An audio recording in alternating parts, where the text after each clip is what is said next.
Today we're visiting at the home of one of our Dublin residents and City of Dublin volunteers who has created her own certified wildlife habitat so that we can show you some of the ideas in order to create your own habitat.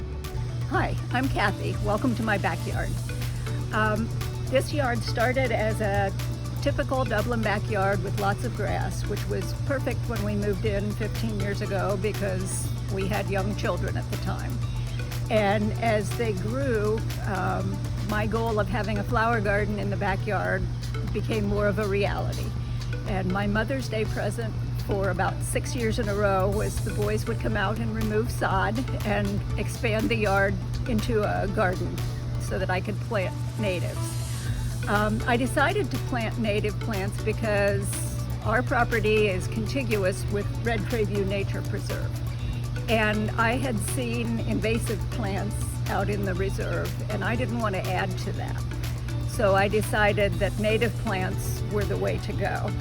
And in terms of what I've decided to plant, a lot of it has been trial and error, but I've built on the successes and moved on from the things that didn't work as well. And so now it is full of life, and that has actually been one of the biggest joys. Is I'm a plant person, and so seeing all of the critters that have come because of the plants have been very exciting to me.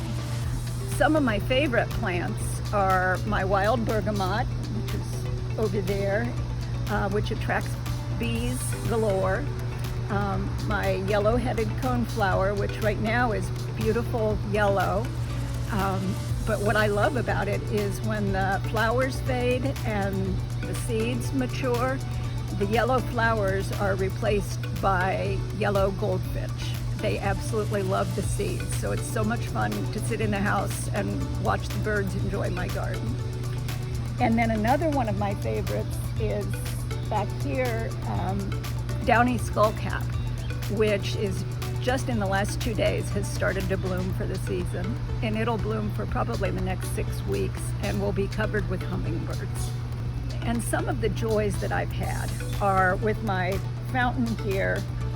I knew I wanted a fountain because I like the sound of running water, but I didn't realize how much wildlife would enjoy it.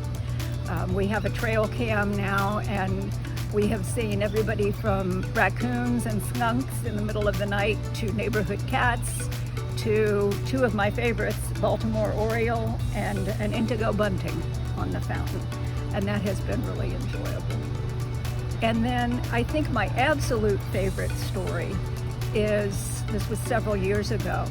I was out here in the garden and there was a little inchworm on one of my plants, and it had the typical, upside down U-shape inchworm shape, and he was moving along, but he was purple.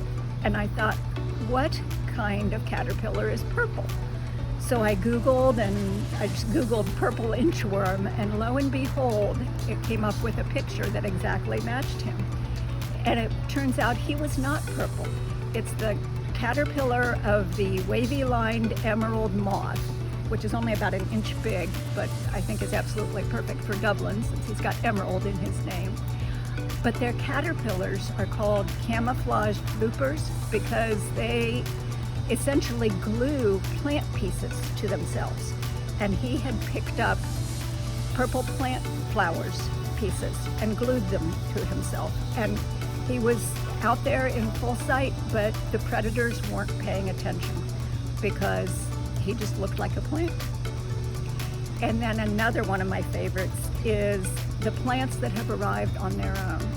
I have a policy that if something starts growing and I can't identify it, I let it grow till it's big enough that I can identify it.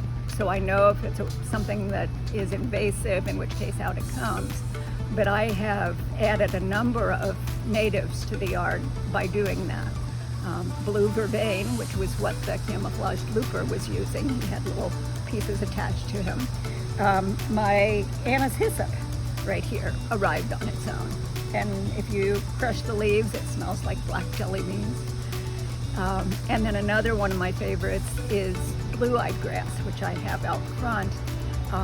It's not really a grass, it's maybe 8 inches tall, looks like a clump of grass, but it's actually in the iris family. And in early summer, it has teeny tiny, maybe 1/4 inch little purple iris flowers.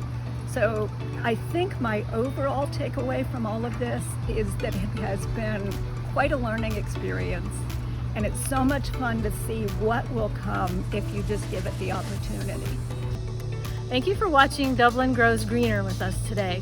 If you'd like more information on how to create your own backyard or front yard wildlife habitat to certify, feel free to contact me or check out the City of Dublin website.